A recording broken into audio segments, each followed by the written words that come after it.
morning, West Leiden. Happy Labor Day weekend. Welcome back to the latest edition of WLTV. I'm Noe Navar. And I'm Eric Berto Perez. It's the first Friday of September, and that means it's National Lazy Mom Day. All the kids are finally back to school, and that means moms across the country finally get a break. So do something nice for your mother. Speaking of people who have been in labor, it's also Labor Day weekend, so it's probably appropriate that we recognize someone who works extremely hard here at Leiden. West Leiden culinary students have always known that Miss Valsberger is an outstanding teacher, but now it appears the rest of the state knows it too. She was named one of the top 10 teachers in the state. WLTV's Erica Morales spoke to Ms. Berger to get her reaction to being nominated for this major award. Hey guys, I'm here with Ms. Berger, the culinary teacher here at West. So Ms. Berger, how do you feel about being one of the 10 finalists? It's been very overwhelming and humbling. Everybody has been so supportive. But the real story is all the teachers here at Leiden, we all could be in my place. Everyone pours their heart and soul into what we do. That's what makes us teachers. So Ms. Berger, who nominated you for the Teacher of the Year award? I was nominated by the West Leiden administrative team. And what types of questions have you been asked? One of the main questions I was asked was my philosophy of education, and I believe it takes a village to raise a child. We have to live the village, and that means we are all in this together, we are all working for the common good, and we are as much students as we are teachers. And when will the 2018 Teacher of the Year will be announced? It will be announced October 28th in Bloomington at a banquet on a Saturday night. Good luck to you, and Berger rocks. Thanks, Erica. Seniors have also been working hard to prepare themselves for life after Leiden.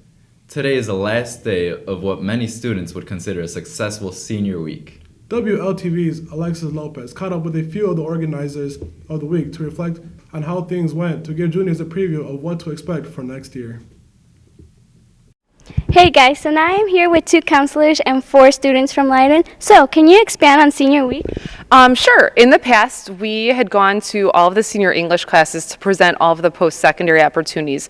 Mr. Vasquez and I and all of the counselors, we found that it was just really overwhelming for students and they weren't getting the proper information for life after high school. So it morphed into something called Senior Week, and it's one of my favorite weeks in the year. We offer a bunch of different presentations throughout the week.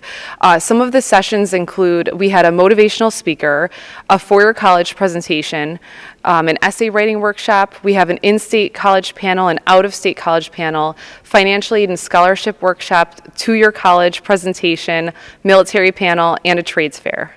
Thank you. And how does the information given to the students benefit them?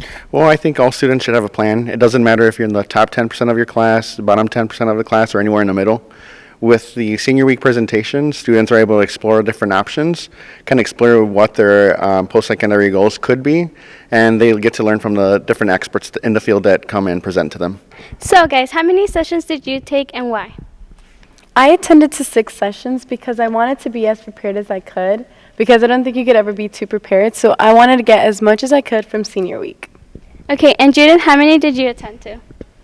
I attended 5 sessions, mainly because I wanted to be well informed and I wanted to know what to expect on the college application process and stuff like the FAFSA and everything like that. And what was one takeaway from you guys? Well, I gained a lot of insight on the essay portion of college applications. She made the whole process a lot less scary. And for you?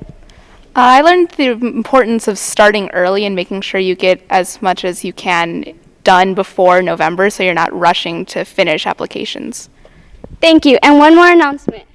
Thank you to all the teachers for being supportive. And there you have it. Back to the studio. Thanks, Alexis. Meanwhile, while the seniors were busy trying to build their futures, a few members of the math department were trying to get ready to move back into their new hallway and their classrooms. WLTV's Mariela Perez visited the reconstructed hallway to find out how the remodeled rooms are coming along and when they may be able to move back in for good. Good morning, West Leiden. I am here with Mr. Edward, a math teacher here at Leiden, who has had the privilege of being in one of these new rooms in the 230 hallway. So, Mr. Edward, could you tell us what you think about these rooms so far? You know, the rooms themselves are nice, they're bright, they're modern. We have good lighting in here. A couple of things I think we wish we had, you know, maybe a closet and and such. But other than that, I think the rooms are nice. How are you and your students liking these rooms?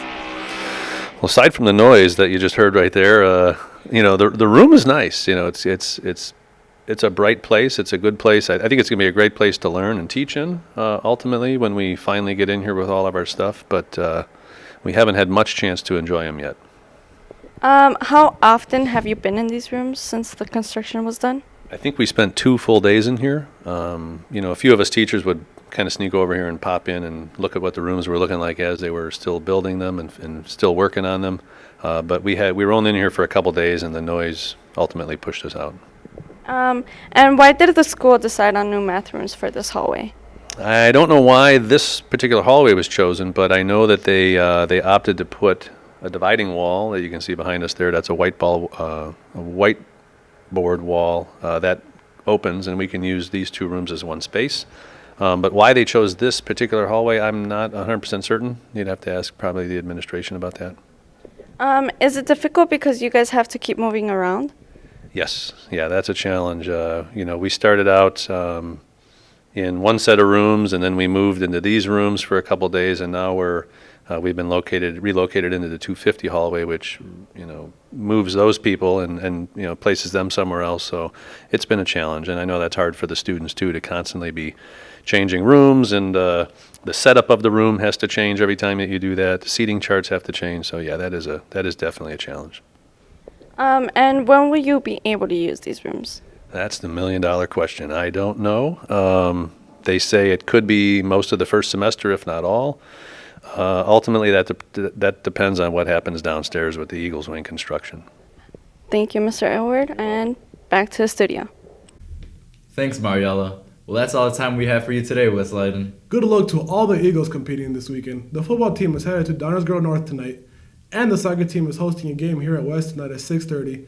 Enjoy the 3-day weekend, West Leiden, and don't forget, go Eagles!